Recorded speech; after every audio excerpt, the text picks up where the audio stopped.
Bonjour à tous et bienvenue dans la Minute Ortho. Aujourd'hui, nous allons parler du bilan en orthophonie. Qu'est-ce que c'est? Comment ça se passe? Qu'est-ce qu'il faut apporter? Faut-il se préparer? Vous allez tout savoir.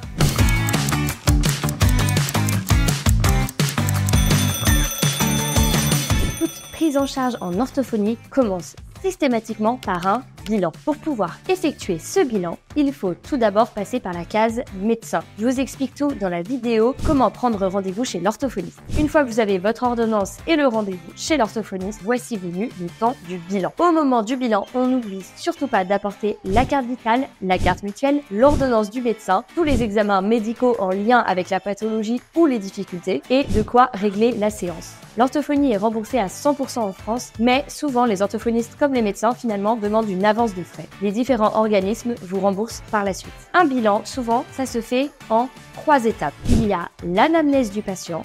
Pendant cette période, l'orthophoniste va venir vous poser plein de questions. Elle va également regarder les examens médicaux que vous auriez pu apporter qui sont en lien avec la pathologie pour laquelle vous consultez. Et s'il y a des difficultés mais pas une pathologie encore précise, alors l'orthophoniste va vous poser un maximum de questions pour comprendre d'où peuvent venir ces difficultés. Parmi toutes ces questions, évidemment, on va parler des antécédents médicaux, des antécédents familiaux. Pour les enfants, on va parler également du développement moteur, du développement du langage, bref, de toutes les acquisitions qui se sont développées jusque-là. Parfois, vous pouvez être un peu surpris des questions posées par l'orthophoniste. En effet, souvent, quand ce sont des enfants, on demande comment se passe la grossesse, comment s'est passé l'accouchement. Ces questions peuvent vous sembler un peu intrusives et pourtant, elles sont d'une importance primordiale parfois dans certains diagnostics.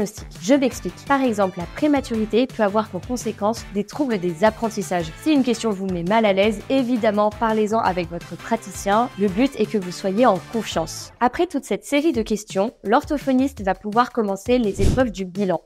Si le bilan est pour un enfant, l'orthophoniste peut demander à l'enfant de rester seul avec elle dans le bureau ou que le parent reste avec lui. Cette décision du parent présent ou pas va varier en fonction du praticien, mais également du comportement de l'enfant lorsque le parent est présent. Sachez que dans un bilan en orthophonie, l'orthophoniste n'a le droit de rien dire.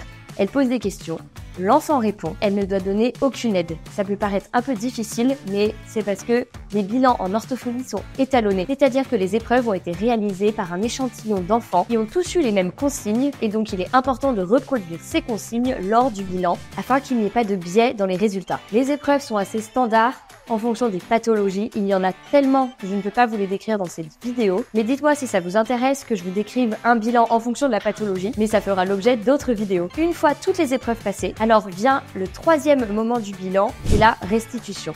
Cette restitution peut être faite lors d'une séance après le bilan pour que l'orthophoniste ait le temps de mettre à plat ses résultats et d'essayer de comprendre vraiment la signification des résultats bruts qu'elle vient d'obtenir. En effet, un bilan en orthophonie est composé d'éléments quantitatifs, c'est-à-dire les résultats bruts obtenus aux épreuves, mais également d'une analyse qualitative. Le comportement de l'enfant, le style d'erreur qui a été effectué, bref, tous les indices que l'orthophoniste a pu récolter lors de la passation du bilan. Quoi qu'il en soit, c'est suite à ce bilan que l'orthophoniste va pouvoir mettre en place un projet thérapeutique si nécessaire. Si jamais le bilan révèle qu'il y a besoin de séances d'orthophonie, alors l'orthophoniste se sert du bilan pour construire son projet thérapeutique. C'est un peu comme un plan de bataille pour savoir comment va se dérouler toute la prise en charge, quels sont les axes à travailler, comment le faire, par quelles activités. Ça va être un peu le fil rouge des séances et de la rééducation. Voilà, j'espère que cette vidéo a répondu à vos interrogations. Ce serait hyper sympa de liker cette vidéo et de la partager à ceux qui en ont besoin. Et je vous retrouve très vite pour une nouvelle vidéo.